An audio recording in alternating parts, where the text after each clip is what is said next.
በአሁኑ ወቅት በመካከለኛው ምስራቅ እየተካሄደ ያለው ጦርነት አምስተኛ ሳምንቱን በያዘበት ሁኔታ የአሜሪካው ፕሬዝደንት ዶናልድ ትራምፕ የኢራንን ዋነኛ የነዳጅ መሸጫ ማዕከል ወይም ወደ ውጭ መላኪያ ማዕከል የሆነችውን ሃርክ ደሴትን በቁጥጥር ስር የማዋል ፍላጎት እንዳላቸው በይፋ መግለጻቸው ቀውሱን ወደ አዲስና አደገኛ ምዕራፍ አሸጋግሮታል። ይህ የፕሬዝደንቱ ዕቅድ በአሜሪካ የሀገር ውስጥ ፖለቲካ፣ በዓለም አቀፍ የነዳጅ ገበያና በቀጠናው የጸጥታ ሁኔታ ላይ ከፍተኛ ስጋትን ፈጥሯል። ፕሬዝደንቱ ከፋይናንሻል ታይምስ ጋር ባደረጉት ቃለ ምልልስ የኢራንን ነዳጅ መውሰድ ምርጫ ነው ያሉትን ሐሳብ በማንሳት ይህ እርምጃ ኢራንን ለአሜሪካ የሰላም ጥሪ እንድትገዛ ለማድረግ እንደ ትልቅ የማስገደጃ መሳሪያ እንደሚጠቀሙበት ተጠቁሟል። ሆኖም ይህ ወታደራዊ ዕቅድ ከዲፕሎማሲያዊ ጥረቶች ጋር አብሮ እየተጓዘ መሆኑ የጉዳዩን ውስብስብነት አጉልቶ አሳይቷል። የአሜሪካው ፕሬዝደንት ዶናልድ ትራምፕ የኢራን ዋነኛ የነዳጅ መውጫ ማዕከል የሆነችውን የሃርክ ደሴትን የምድር ጦራቸውን በማሰማራት ለመቆጣጠርና ነዳጁን ለመውሰድ ያላቸውን ፍላጎት በይፋ መግለጻቸው በዓለም አቀፍ ደረጃ ከፍተኛ ስጋትንም መደናገጥንም ፈጥሯል። እናም በዕለቱ የዓለም አቀፍ ትንታኔ ዝግጅታችን በትራምፕ አስተዳደር የታቀደውን የሃርክ ደሴትን በቁጥጥር ስር የመዋል ሂደት፣ የኢራንን ምላሽ፣ የወታደራዊ ባለሙያዎችን ስጋትና አጠቃላይ የጦርነቱን ቀጣይ አቅጣጫዎች ልንመለከት ወደድን። ዓለም አቀፍ የትንታኔ ዘገባ ዝግጅቱ ጋር ታሪኩ ጋሹ ነኝ።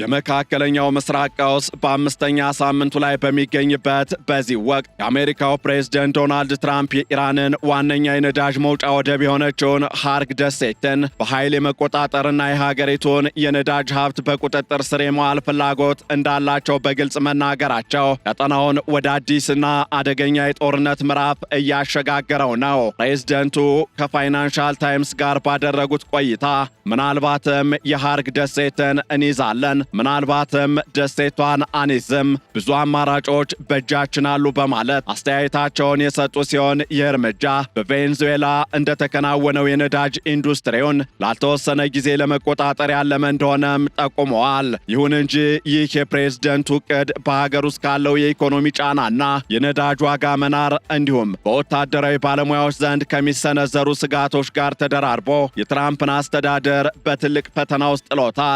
በሌላ በኩል ደግሞ ኢራን በበኩሏ ማንኛውንም የምድር ወረራ ሙከራ በከባድ ያጸፋ እርምጃ እንደምትመልስና የቀጠናውን ሀገራት መሰረተ ልማቶችም ኢላማ እንደምታደርግ በማስጠንቀቅ ላይ ትገኛለች። እናም ፕሬዝደንት ዶናልድ ትራምፕ ለሃርክ ደሴት ያላቸው ልዩ ትኩረት የመነጨው ከደሴቲቱ ስትራቴጂካዊና ምጣኔ ሀብታዊ ጠቀሜታ አንጻር ነው። የሃርክ ደሴት ከኢራን የባህር ጠረፍ 16 ማይል ወይም 26 ኪሎ ሜትር ርቀት ላይ በፋርስ ባህረ ሰላጤ ሰሜናዊ ጫፍ ላይ የምትገኝ ሲሆን የኢራን 90% የነዳጅ ድፍድፍ ኤክስፖርት የሚከናወነው በዚህ ደሴት በኩል እንደሆነም ይገለጻል። እውነቱን ለመናገር የኔ ምርጫ የኢራንን ነዳጅ መውሰድ ነው ያሉት ዶናልድ ትራምፕ ይህንን እርምጃ የሚቃወሙ ወገኖችን ሞኞች ሲሉ ገልጸዋቸዋል። ዶናልድ ትራምፕ ደሴቲቱን መቆጣጠር ቀላል እንደሆነ በማመን የመከላከያ አቅም ያላቸው አይመስለኝም፣ በጣም በቀላሉ ልንይዛት እንችላለን ሲሉም ተናግረዋል። ይሁን እንጂ ደሴቲቱን የመያዝ ዓላማ ነዳጁን ከመቆጣጠር ባለፈ ኢራን በሆርሙዝ የባህር ወሽመጥ ላይ የጣለችውን ማነቆ እንድታላላ ለማስገደድ እንደ መደራደሪያ ለመጠቀም ታስቦ እንደሆነ መረጃዎች እየጠቆሙ ይገኛሉ። ፕሬዝደንቱ አክለውም ደሴቲቱን ለመያዝ ከተወሰነ አሜሪካ እዚያ ለተወሰነ ጊዜ መቆየት ሊኖርባት እንደሚችልም ገልጸዋል። ይህ ንግግር አሜሪካ በቀጠናው ለረዥም ጊዜ የሚቆይ የምድር ጦር ልታሰማራ እንደምትችል ፍንጭ የሚሰጥ ሆኖ ተገኝቷል። ይሁን እንጂ እንደ ዶናልድ ትራምፕ አባባል የሃርክ ደሴትን መቆጣጠር ቀላል ላይሆን እንደሚችል ወታደራዊ ምንጮችና የስለላ መረጃዎች እየጠቆሙ ነው። ኢራን በቅርብ ሳምንታት ውስጥ በደሴቲቱ ላይ ያላትን ወታደራዊ ኑባሬ በከፍተኛ ሁኔታ ያጠናከረች ሲሆን በሰው ጉልበት የሚንቀሳቀሱ የአየር መከላከያ ሚሳይሎችን ወይም ማንፓድስ እንዲሁም ተጨማሪ ወታደሮችን አሰማርታለች። በተጨማሪም የአሜሪካ ጦር ሊያርፍባቸው በሚችሉ የባህር ዳርቻዎች ላይ የሰውና የታንክ አውዳሚ ፈንጆችን ወይም ማይንስ እያጠመደች እንደሆነ ተነግሯል። የቀድሞ የኔቶ ከፍተኛ አዛዥ አድሚራል ጄምስ ስታቭሬድስ ኢራናውያን ብልህና ጨካኞች ናቸው፣ በአሜሪካ ጦር ላይ ከፍተኛ ጉዳት ለማድረስ የሚችሉትን ሁሉ ያደርጋሉ ሲሉ አስጠንቅቀዋል። ባለሙያዎች እንደሚሉት ምንም እንኳን አሜሪካ በደሴቲቱ ላይ ያሉ 90 የጦር ኢላማዎችን በአየር ድብደባ ብታወድምም ኢራን ከዋናው ምድር በምታስነሳቸው ሚሳኤሎችና ድሮኖች በደሴቲቱ ላይ የሚሰፍረውን የአሜሪካ ጦር በቀላሉ ልታጠቃ ትችላለች። ይህም የጦርነቱን ጊዜ ከማራዘሙ ባለፈ የአሜሪካ ወታደሮችን ሕይወት ለአደጋ የሚያጋልጥ በመሆኑ ብዙዎች ይህንን እርምጃ ከፍተኛ አደጋ አለው እያሉ እየገለጹ ይገኛሉ።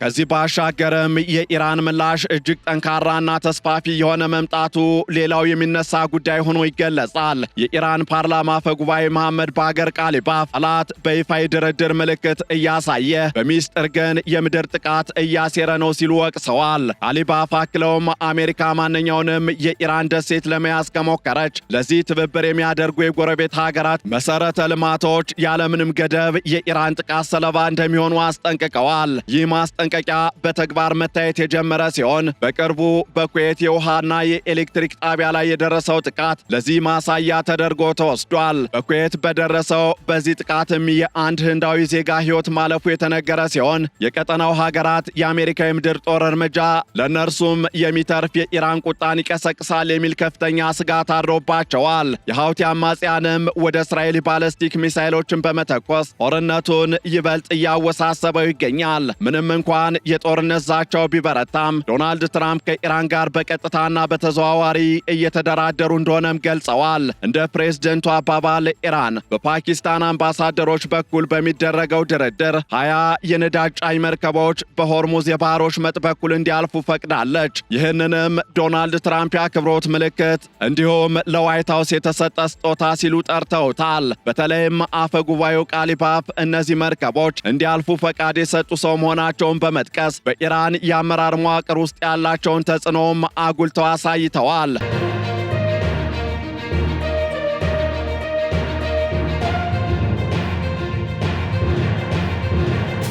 ፕሬዝደንት ዶናልድ ትራምፕ አክለውም ኢራን አሜሪካ ላቀረበችው የ15 ነጥብ የተኩስ አቁም ዕቅድ አብዛኞቹን ነጥቦች ተቀብላለች ብለዋል። ሆኖም ግን ከኢራን ጋር ሁልጊዜ እንደራደራለን፣ ከዚያ ደግሞ መልሰን እንመታቸዋለን በማለት የተናገሩት ዶናልድ ትራምፕ የድርድሩን አስተማማኝነት ጥያቄ ውስጥ የሚጥል ሆኖ ተገኝቷል። ፕሬዝደንቱ እስከ አውሮፓውያኑ ኤፕሪል 6 ድረስ ኢራን የቀረበላትን ስምምነት ካልተቀበለች በነዳጅ ኢንዱስትሪዋ ላይ ከባድ ድብደባ እንደሚፈጸም የቀነ ገደብ ማስቀመጣቸውም ይታወሳል። ከዚህ ባሻገርም በአሜሪካ የሀገር ውስጥ ፖለቲካም ዶናልድ ትራምፕ ከፍተኛ ጫና እየደረሰባቸው ይገኛል። በዋሽንግተን ዲሲ፣ በሚኒያፖሊስና በካሊፎርኒያ በሚሊዮኖች የሚቆጠሩ ሰዎች ወደ አደባባይ በመውጣት ጦርነቱን ተቃውመዋል። የተቃውሞው ዋነኛ ምክንያትም ጦርነቱ በአሜሪካውያን የዕለት ተዕለት ኑሮ ላይ ያሳደረው ተጽዕኖ መሆኑ ይነሳል። የነዳጅ ዋጋ 1 ጋሎን በ$1 አካባቢ መጨመሩና የዓለም የነዳጅ ዋጋ በ50 በመቶ አድጎ ብሬንት ድፍድፍ ነዳጅ ወይም ብሬንት ክሩድ $116 መድረሱ ህዝቡን እያስቆጣም ነው። የቅርብ ጊዜ የህዝብ አስተያየት ጥናቶች እንደሚጠቁሙትም የፕሬዝደንቱ ተቀባይነት ወደ 30 በመቶ ዝቅ ብሏል። ብዙዎች የዚህ ጦርነት ማብቂያ ወይም ኢንድ ጌም ምንድነው የሚል ጥያቄ እያነሱም ነው። ፕሬዝደንት ዶናልድ ትራምፕ በጠዋት የመደራደር ማታ ደግሞ የመደብደብ ቃና ያለው ንግግር ማድረጋቸው በገበያው ላይ ጫና ለመፍጠር የታለመ ይሁን ወይም አሜሪካ ለዚህ ጦርነት ካለመዘጋጀቷ የመጣ ግራ መጋባት እንደሆነ ግልጽ እንዳልሆነ ተንታኞች እያነሱ ነው። በሌላ በኩል ደግሞ ዶናልድ ትራምፕ በኢራን የአመራር ለውጥ ወይም ሪጅም ቼንጅ ስለመኖሩም አስገራሚ አስተያየቶችን ሰጥተዋል። ከፍተኛ መሪው አያቶላህ አሊ ኻሜኔና ሌሎች ባለስልጣናት በጦርነቱ መጀመሪያ ላይ መገደላቸውን ተከትሎ አሁን በስልጣን ላይ ያሉ ሰዎች ፍጹም የተለዩና ፕሮፌሽናል ወይም በዘርፉ የተራቀቁ ባለሙያዎች እንደሆኑ ገልጸዋል። እንዲያውም አዲሱ መሪ ሞጅተባ ኻሜኔ ወይ ሞቷል ወይም በጣም በከፋ ሁኔታ ተጎድቷል ሲሉ ተናግረዋል። ምንም እንኳን ቴህራን መሪዋ ደህና መሆናቸውን ብታረጋግጥም ዶናልድ ትራምፕ ግን ከሱ ምንም አልሰማንም ጠፍቷል ተደርጓል በማለት የኢራን አመራር ተዳክሟል የሚል እምነት እንዳላቸው አሳይተዋል። ይህ የአመራር ክፍተት አሜሪካ የሃርግ ደሴትን በቀላሉ ለመቆጣጠር እንደ ምቹ አጋጣሚ ልትወስደው እንደምትችል ቢገመትም በምድር ላይ ያለው ወታደራዊ እውነታ ግን የተለየ ሊሆን ይችላል። ወታደራዊ ባለሙያዎች እንደሚሉት የምድር ጥቃት ጦርነቱን ከማርገብ ይልቅ ይበልጥ ሊያባብሰው ይችላል። አድሚራል ስታቭሬዝ ሃርግ ደሴትን በወታደር ከመያዝ ይልቅ የባህር ላይ ከበባ ወይም ኦፍሾር ብሎኬድ ማድረግ የተሻለ አማራጭ እንደሆነ ይጠቁማሉ። ይህም የአሜሪካ ወታደሮች ሕይወት ሳይቀጠፍ የኢራንን ነዳጅ ኤክስፖርት ለማስቆም ይችላል። ይሁን እንጂ ዶናልድ ትራምፕ 10,000 የሚጠጉ የባህር ኃይል ወታደሮችን እንዲሁም የ82ኛው የአየር ወለድ ክፍለ ጦርን ወደ ቀጠናው እንዲንቀሳቀሱ ማዘዛቸው ለምድር ላይ ጥቃቱ ቁርጠኛ መሆናቸውን ፍንትው አድርጎ ያሳያል። የፔንታጎን ባለስልጣናት አብዛኛው የኢራን የሚሳኤል አቅም መውደሙን እየገለጹ ቢሆንም ኢራን አሁንም በቀጠናው መሰረተ ልማቶች ላይ የእሳት ናዳ የማውረድ አቅም እንዳላት ባለሙያዎች እያስጠነቀቁ ነው። እናም የዶናልድ ትራምፕ አስተዳደር በኢራን ላይ እየተከተለ ያለው ከፍተኛ ጫና የመፍጠር ስትራቴጂ አሜሪካን ወደ አደገኛ የምድር ጦር እያስገባት ይገኛል። ሃርግ ደሴትን የመቆጣጠር እቅድ የኢራንን የምጣኔ ሀብት የጀርባ አጥንት ለመስበር ያለመ ቢሆንም የእርምጃው ወታደራዊና ምጣኔ ሀብታዊ ዋጋ ግን እጅግ ከፍተኛ ሊሆን እንደሚችል እየተገመተ ነው። በሀገር ውስጥ ያለ የፖለቲካ ጫና፣ የነዳጅ ዋጋ መናርና የኢራን ጠንካራ ያጸፋ ማስጠንቀቂያ ፕሬዝደንት ዶናልድ ትራምፕን በአጣብቂኝ ውስጥ ከቷቸዋል። ጦርነቱ በሚቀጥሉት ሳምንታት ወደ ተኩስ አቁም ያመራል ወይስ አሜሪካ የሃርግ ደሴትን በመያዝ ወደ ረዥምና ደም አፋሳሽ የምድር ጦርነት ትገባለች የሚለው ነጥብ የዓለም ስጋት ሆኖ ቀጥሏል። ፕሬዝደንት ዶናልድ ትራምፕ እንዳሉት ስምምነቱ በፍጥነት ሊደረግ ይችላል ወይም ደግሞ የቀሩትን 3000 የኢራን ኢላማዎች መምታት ሊቀጥሉ ይችላሉ። የወደፊቱን ጊዜ የሚያሳየው ቢሆንም በአሁኑ ወቅት ግን መካከለኛው ምስራቅ በማንኛውም ሰዓት ወደ ከፋ ጦርነት ሊሸጋገር እንደሚችል መሬት ላይ ካሉ ድርጊቶች መረዳት ይቻላል።